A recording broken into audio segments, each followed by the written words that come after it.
All right, welcome everybody. Excited to be here with Kia Shine and his wife Alicia, talking about an important topic today. I know one that you all are really passionate about. I see you all everywhere talking about autism and supporting the cause to ensure that more people get support around this issue. Why is autism important to you both? I'll let you start. We have 4 children. One of our sons is autistic and non-speaking, so it is very important. It's Autism Awareness Month, and we are encouraging autism understanding. Yes. So we definitely like to go wherever we can and just help people to understand what is autism, and how you can be inclusive and just understanding in a better way. Yeah, indeed. I definitely think the why is our son Jameson. I mean, we wake up and go to sleep with autism. So it's not just a cause for us. It's our purpose. Some people look for their purpose, but ours fell right in our lap when he was born with a nonverbal severe autism. So we went through a lot in the transition, but 10,000 hours is something, you become an expert at it, and we're still not experts in it, but feel like we have the knowledge and the wisdom as autism parents to be able to help others that are diagnosed or going through the same situation that we went through or we're going through with our son. You know what I mean? Right. Yeah, man, I really applaud you all. How old is James? He's 14 now. 14. I don't know where the time went, man, because it was like, so we look at this thing, we've been in the world of autism for 12 years. Wow. But it's a new space now, because it's one thing first diagnosed and having a toddler and then just a child. But then now my son is 14. He's almost 6 feet tall. I mean, as you can see, my husband is 6'5". I'm almost, 5'10". So we're not small people. But that being that he's not speaking and he's a Black young man, that brings a whole nother set of things to be. No, indeed. Indeed. You know what I mean? Yeah. That's why we got to get out here the way we do. I know he appreciates what you all are doing for him.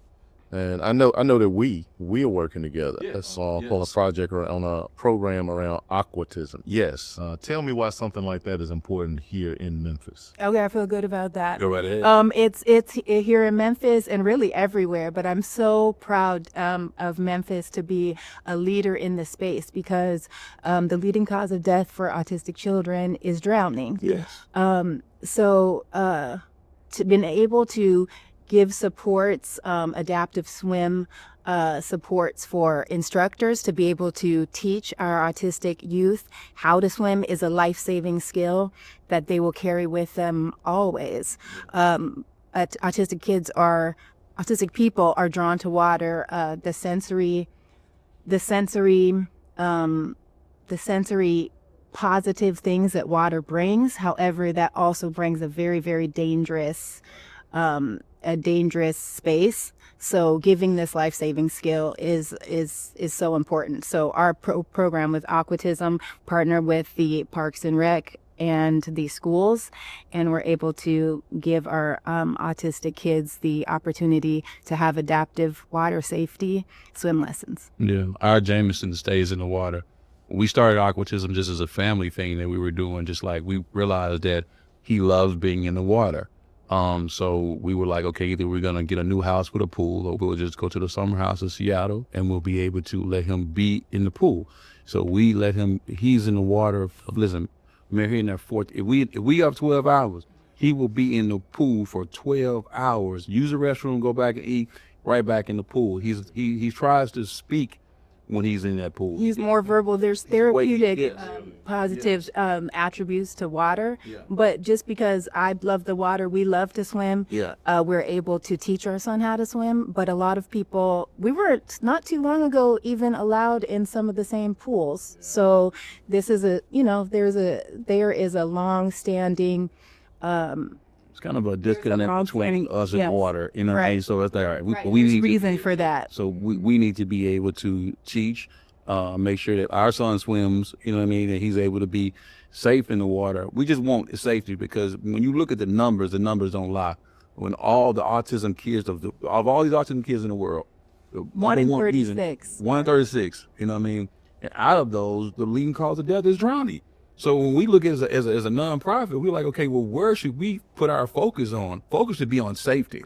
Safety. Autistic children are 160 times more likely to die of drowning than their traditional counterparts. Yes. Or neurotypical children. Peers. Yeah, that's information that I didn't know, and I thank you guys for your commitment to that space and partnering with the city of Memphis. We thank you guys. We really appreciate it. So as we close the interview, I want to ask you both, what does the public need to know when interacting with someone who has autism?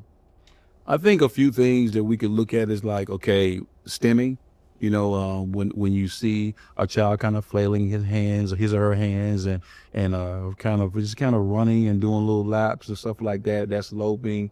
I think we could. Well, a few things that you should know are what is autism. Autism is a developmental difference. A lot of the times it affects communication. So it's communication with other people. So for our son, he's non-speaking. It also may just be the way we communicate with our environment, which brings us to sensory input.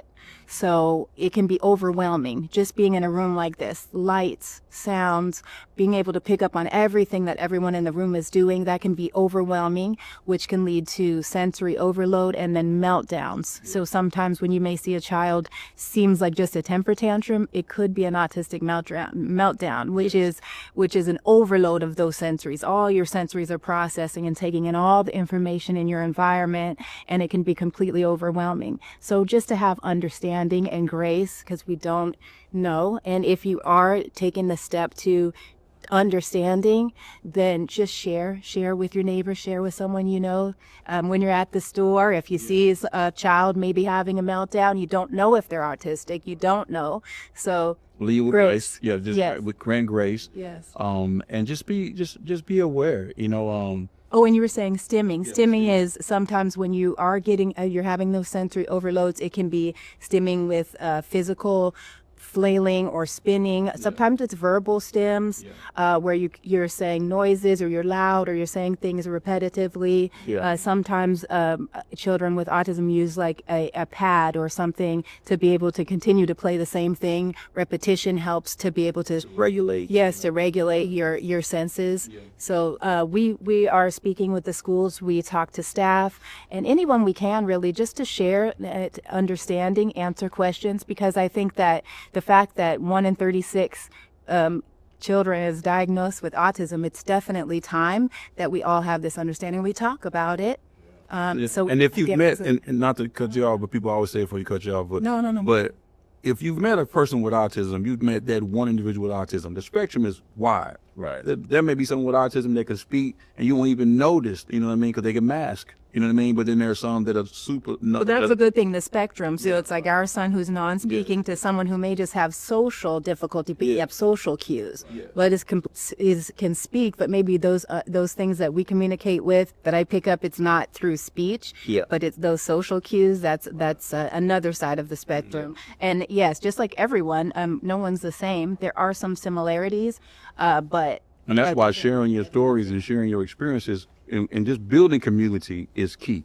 And that's what we push. That's why we want everybody to subscribe to our vibe at autismadvocates.org, because we want to build community. We don't claim to know everything about it, and we can learn certain things that from other autism parents and other autistic individuals, you know what I mean, that have aged out, that we can be able to learn from. So that's why we can make sure, adults, the self-advocacy, as well as, that's why sensory items are so important. When you talk about the sensory overload, that's why we go to the Shelby County, Memphis schools, and we give sensory items to the sensory rooms that are other autism classrooms out here, so we can connect with the students. I love to just see other children that's like my son, so that way I can pick up on some of their things that they're doing, and give the teachers that our lunch and learns that we do some of our expertise or experiences that we have that may help them better serve the kids. You know what I mean? And taking care of the caregivers. My wife is a great caregiver. I got to make sure I take care of her. We got to take care of those caregivers and those parents that are in those classrooms as well, because they spend a lot of time in those classrooms. You know what I mean? So we make sure they're advocates for our community. So we make sure we get out there and we make sure we get them a pat on the back and support them, especially throughout this month of April.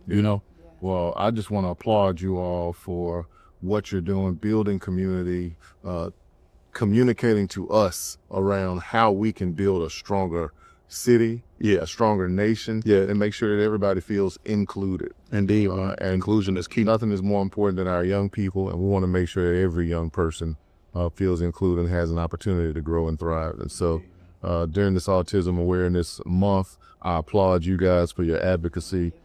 Thank you for what you're doing. Thank you, our nation. Absolutely. And keep up the amazing. I just want, it starts there. It starts with the kids, and the kids become young adults, they're teenagers, and then they become adults. Yeah. And we don't, and our community is wide. It's people on the spectrum, it's children, it's adults, it's also everyone who stands in solidarity with us to advocate for our Well, we stand in solidarity here in the city of Memphis. We appreciate it. Thank you so much.